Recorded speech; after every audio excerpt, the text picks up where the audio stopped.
I thought I was gaining a son when my daughter brought home Marcus Wellington III. I had no idea I was inviting a financial predator into our lives who would nearly cost us everything we'd built over 3 generations. Before I tell you how this nightmare unfolded, let me know in the comments where you're watching from and if you've ever had someone close to you completely fool you about who they really were. The marble floors of our family estate echoed with laughter that autumn evening as my daughter Sophia introduced us to her new boyfriend, Marcus Wellington III. Standing in our grand foyer beneath the crystal chandelier my great-grandfather had imported from Vienna, this young man commanded attention with an effortless confidence that spoke of old money and older traditions. His handshake was firm, his suit impeccably tailored, and when he mentioned his family's shipping empire with casual modesty, I felt that familiar warmth of recognition between equals. Marcus Wellington III carried himself like someone born into the same world of responsibility and privilege that had shaped our family for generations. My late husband would have approved, I thought, watching how gently Marcus helped Sophia with her coat, how naturally he fit into our world of charity galas and country club dinners. For 6 months, Marcus became the son I'd never had.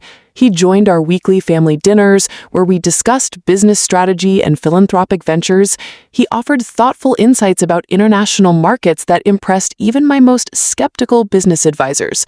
When Sophia's birthday approached, he planned an intimate celebration at the yacht club that was both tasteful and romantic. He never asked for money, never seemed impressed by our wealth, and treated it all as simply the natural backdrop of his life. His own family, he explained, was equally successful, but more private, preferring to keep their business affairs out of the public eye. It made perfect sense to those of us who understood that true wealth whispers rather than shouts. The morning everything changed started like any other Tuesday in our family's investment office.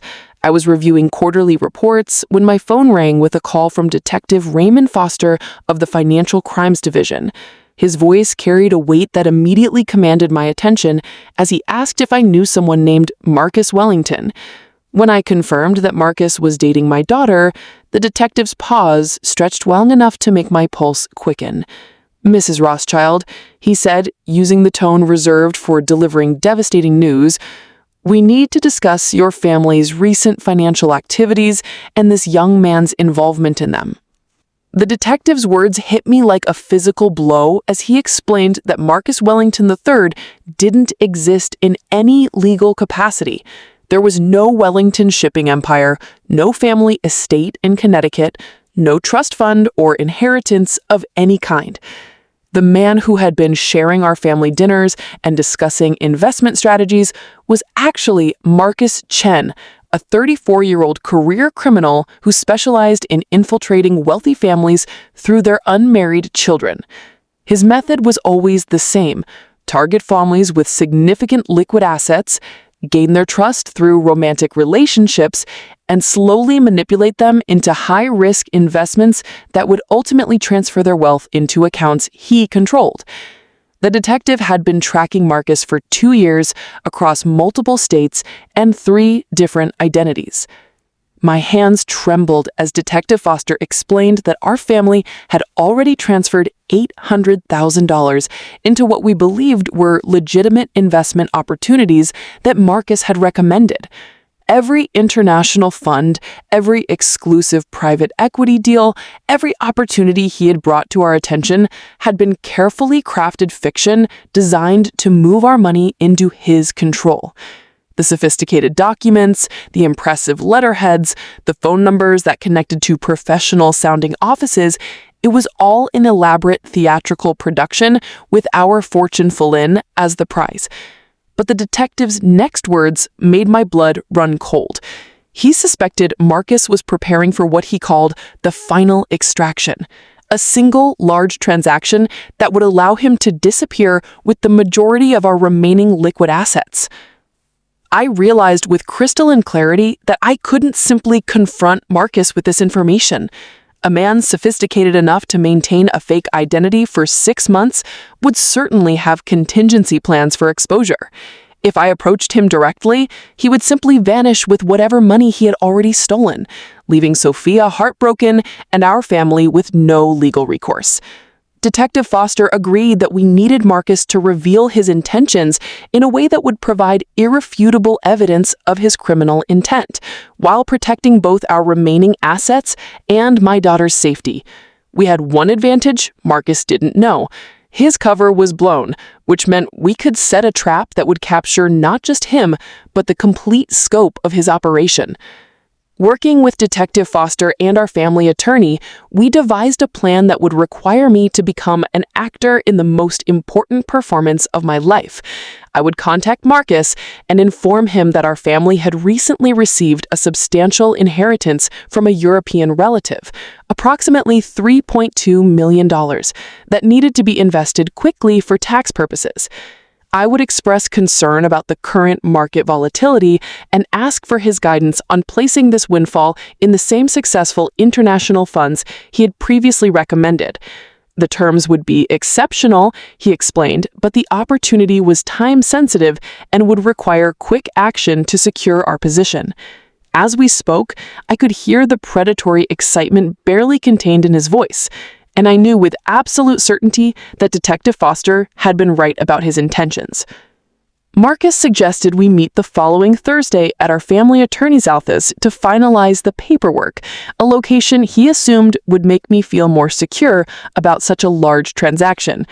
What he didn't know was that our attorneys had already coordinated with law enforcement to ensure that every word would be recorded and every document would be preserved as evidence. I insisted that Sophia be present for the meeting, explaining that, as my heir, she should understand these important financial decisions.